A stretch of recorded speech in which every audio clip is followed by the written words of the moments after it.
10,000 ரூபாய் செலவு பண்ணி அண்ணனுக்கு கட் அவுட் வச்சேன் சார்.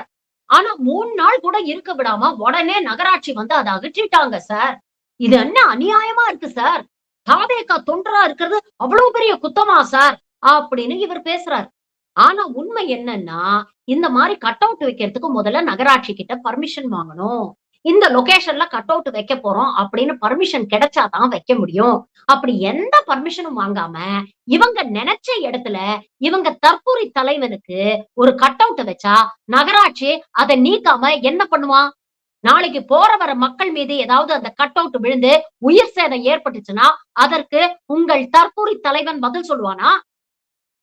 வழக்கம் போல உள்ள பூந்துகிட்டு 40 நாள் வெளிய வரமாட்டான்.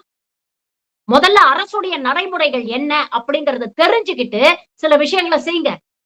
அத விட்டுட்டு உங்க இஷ்டத்துக்கு எத வேணா செஞ்சுட்டு அரசாங்கத்த குத்தம் சொல்றத முதல்ல நிறுத்துங்க.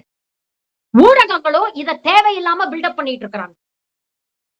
இந்த நிகழ்ச்சியை ரிப்போர்ட் பண்ணக்கூடிய ஊடகங்கள் பாவம் தாவேகா தொண்டர் வைத்த கட் அவுட்டை அகற்றியது அரசு அப்படின்னு செய்தி போடுறாங்களே தவிர, ஆனா அனுமதி இல்லாமல் வைக்கப்பட்ட கட் அவுட்ன்னு ஒரு ஊடகம் கூட மென்ஷன் பண்ண மாட்டேங்குது.